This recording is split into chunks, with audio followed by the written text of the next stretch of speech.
Hello YouTube, welcome to Dendrick's Evening Toy. This is going to be a bit of a different video. I'm going to do a bit of a rant, a bit of a top 10 list here because it's YouTube.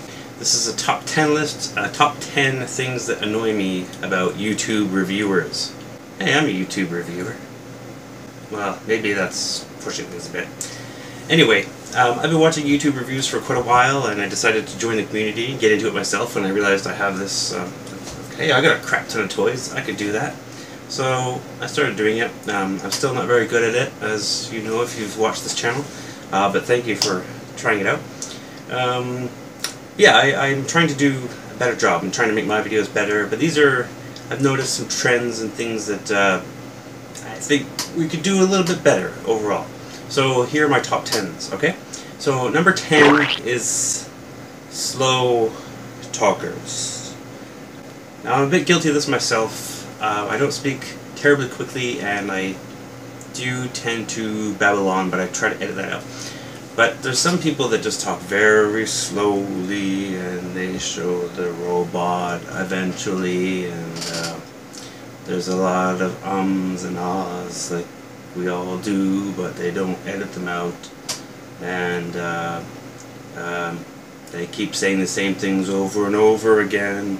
Like, this is a pre-production sample, so it may not be perfect, and it may not be perfect because it's a pre-production sample. And this thing is a bit loose, and this is a bit tight, but again, it's because it's a pre-production. Okay, we got it. It's a pre-production. Yeah. Okay. So that's my number 10. Number 9. Number 9 is not knowing what you're reviewing. Now, when you pull something out and you say, I think this character is called Bumblebug, and I don't know what cartoon he was in, but I bought it, and you know, there's a great resource called the internet. You can look up information about things like this, and if you're doing a video on something, you probably want to know what it is you're reviewing, right?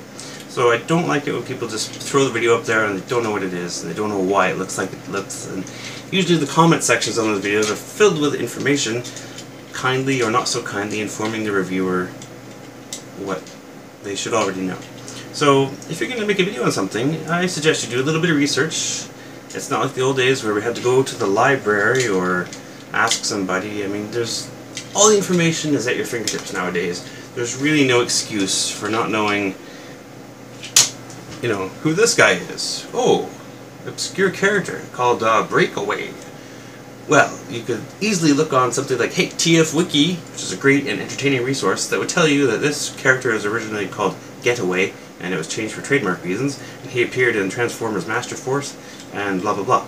So, you know, maybe look that stuff up, and if you forget to do it before you shoot the video, like I often do, that's okay. You can look it up. You can stop recording, and you could look it up, you know, or you could do at least do what I do, which is the least, and you know, cut in some text later that explains things, and you know, I try to correct my mistakes and fill that in. Or sometimes I'll be talking and realizing I don't know what I'm doing, so I'll pause my recording, look it up, come back, finish the video, or as I say, at least I'm repeating myself, put in some text, you know, try to do something with it.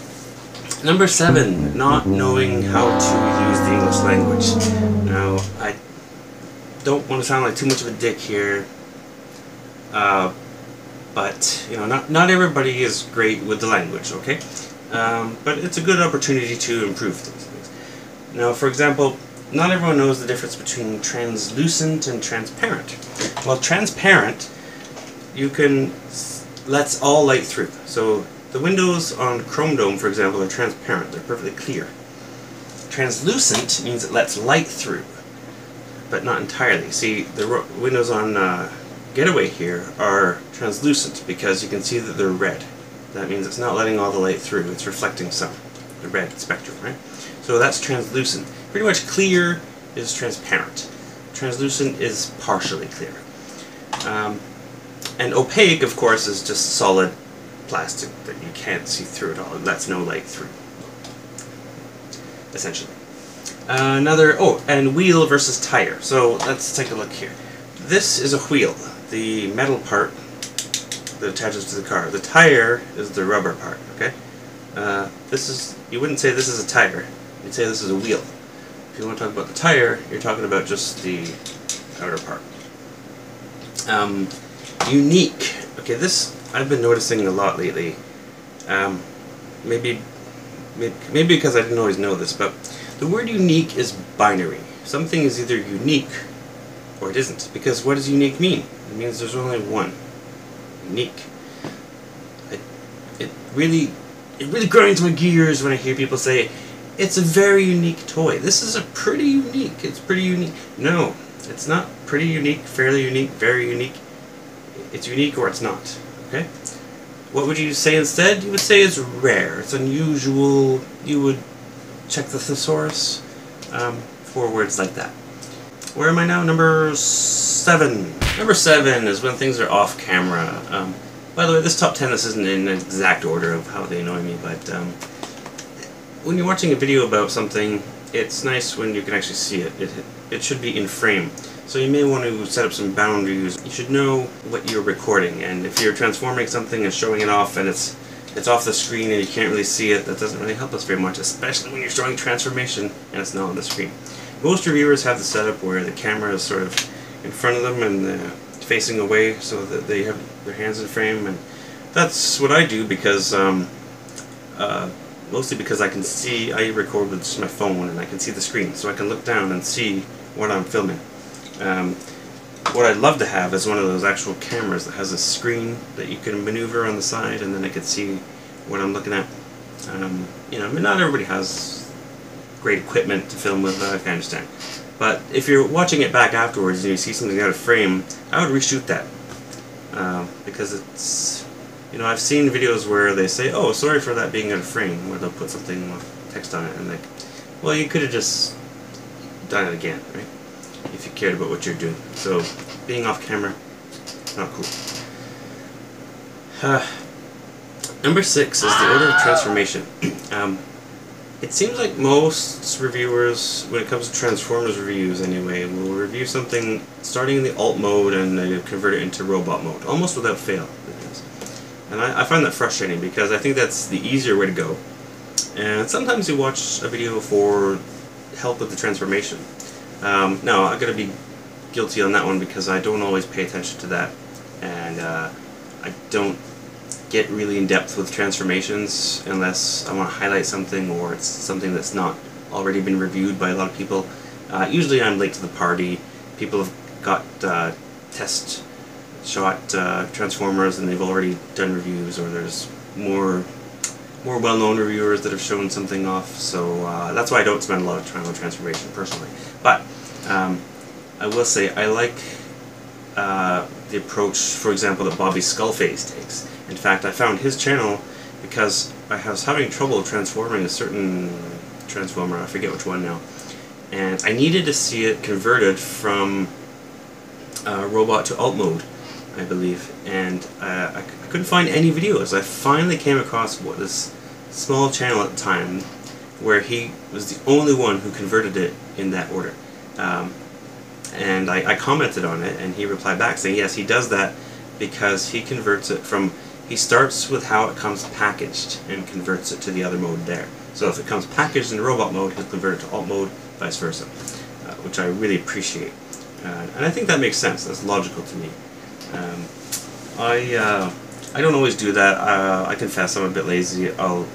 Usually I'm comparing to other Transformers, so I'll have them all in one mode and convert to the other, depending on what they're already in, because I really have very limited time to do this this hobby.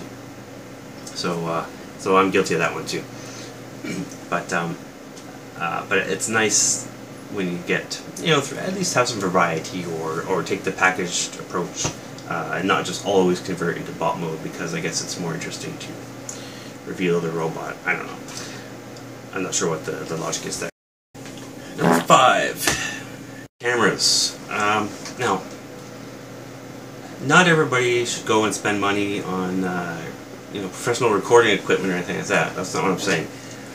My complaint here is that there are some channels and reviewers that have been around a long time and they've been very successful, which is great, but they haven't put a lot of effort into the channel, you know.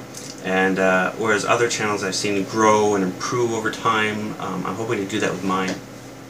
And I think that when you reach the level where you're a established YouTube partner, when you start getting paid, basically, when you get money from YouTube, in my opinion, I think it's good to reinvest some of that into your product, into what you're doing, your content, your channel. Like if you're making money off of this and you're still shooting on your phone that's 5 years old and it's grainy and crappy looking, you know, maybe at least see if you're eligible for a phone upgrade or buy a real camera. It'd be really nice to see some improvement, you know, and not just be taking the paychecks and not improving, you know. And maybe buy some editing software if you don't have it already, and make your channel better. I mean, it's like growing a business. You know, if you're just a hobbyist, you know, like I'm not at that level. If I were, I'd be spending money on this. I'd love to have better lighting. I've already spent money on lights and things like that, but you know, but I don't make any money off of these videos, where some people do. And you know, if I were getting paid, I think it would. I think the right thing to do would be to invest in some better equipment and try to improve, you know, your craft, you know, hone your craft. Just saying. But there's not a lot of that. So, number 4 Bazinga. would be spending half your review talking about the box. I've sat through some reviews, or fast forwarded through some reviews, because you know, you scan ahead and you see that it's 10 minutes into the video and he hasn't even taken the thing out of the box yet. Now, if I want to look at the package, I could look at that in the store. Or who wants to look at the package? If you want to show it, that's fine. Maybe some people are interested in that, or if you're doing an unboxing, I guess, you know, people like that. But I don't think it merits 10 minutes of time. I wouldn't spend more than a minute or 2 on it, really. I don't know, but some people really go into depth talking about this box artwork, and here's what it shows on the side, and this is some Japanese on the back here that I can't. You know, I've shown packaging in the past, but I try not to spend a lot of time on it, or maybe put it at the end if I do want to spend a lot of time on it. But you know, I don't think most people come looking for a review of a cardboard box. I think they want to see what's in it, right? So I would just allocate that time appropriately. Annoyance number 3 is people humble bragging about their hands. So most people have their review set up, like I mentioned, with the camera in front of them facing away so that their hands are in frame and you can manipulate the toy. That seems to work very well. And then you come to a point where they're having trouble with the transformation, and it's like, well, I'm having trouble with this because I've got these huge sausage fingers on my manly hands here. I can't get them into this small space. They say it in a self-deprecating way, but I mean, most of these are male reviewers that say this, and I don't see what's wrong with having big beefy hands. That's kind of a good manly trait, isn't it? I mean, I don't have manly hands. I have almost feminine hands, which is very embarrassing, actually. And it's not that I don't do manual labor. I mean, I've had lots of jobs that are just carrying wood around in my hands. Oh, that sounds bad. You know, I've done labor jobs. I've done work. I just don't get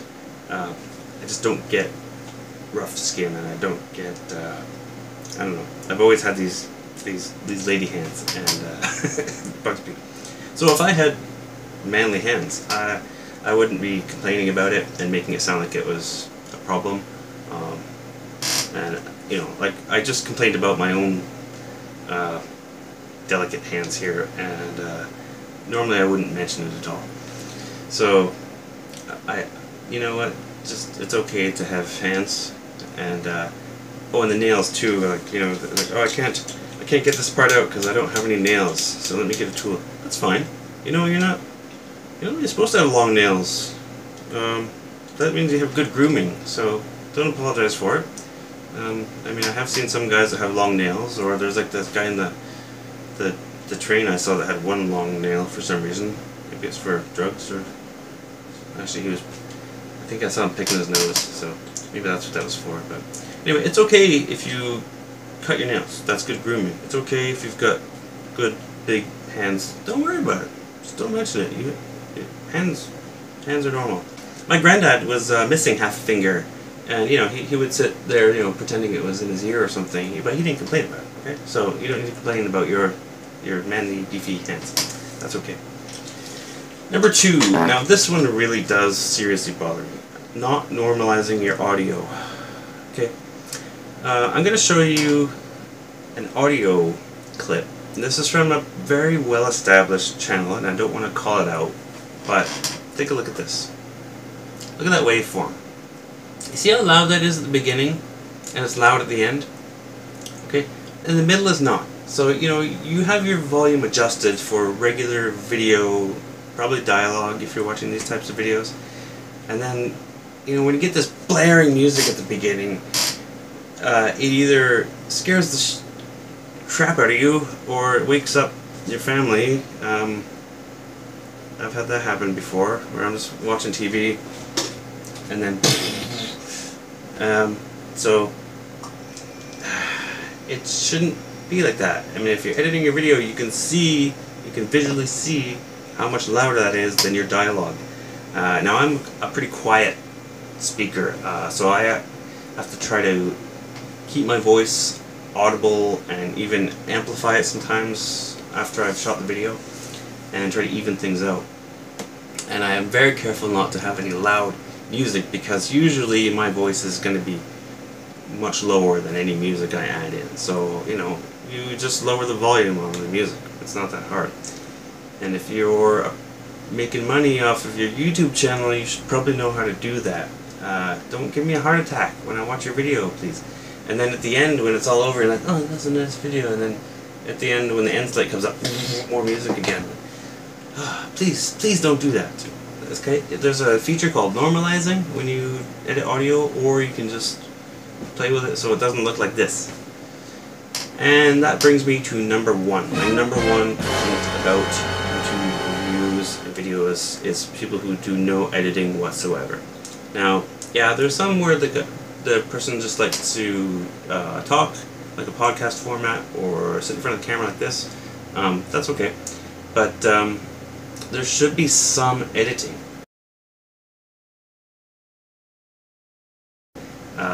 And I kind of talked about this in my other complaints, you know, like fix the volume, edit out all your ums and ahs maybe. A lot of times I've shot videos where I'm sick, and I go back and I cut out all my coughs and sneezes and sniffles as best I can, because nobody wants to hear that. It's gross.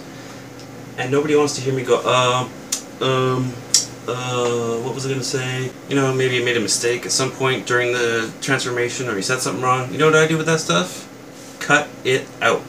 You know what? You can edit that out. That's what software is for. You're on the computer already, right? Just cut it out. Cut it out. Chop it out. And if you repeat yourself, cut that out. I hack away a lot of my video. I spend a lot of time editing stuff after the fact, just because, you know, I kind of care about how I present this stuff, and I'm trying to make it better. And I usually find that I've wasted a lot of time, and I don't want to waste your time. So if I'm babbling on about the same thing over and over again, I'll edit that out.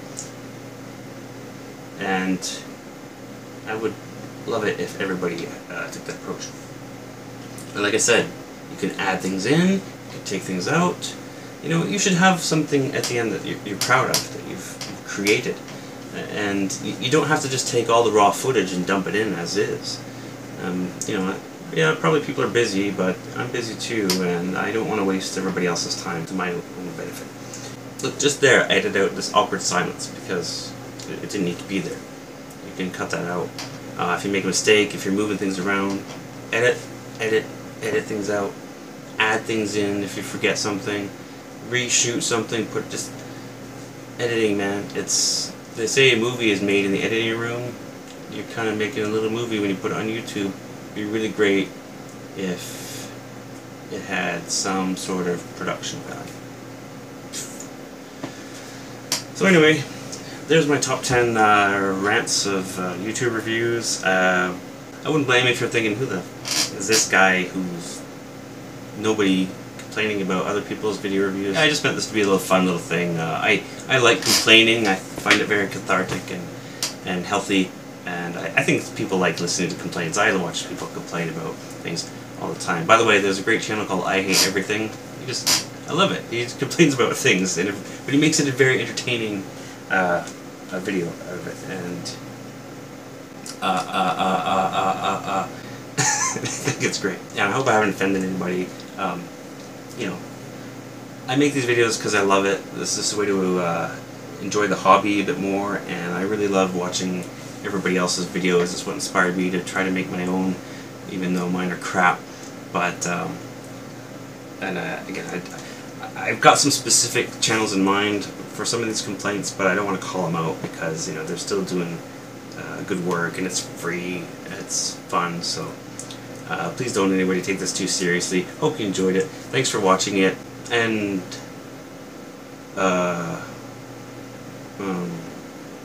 thanks for watching.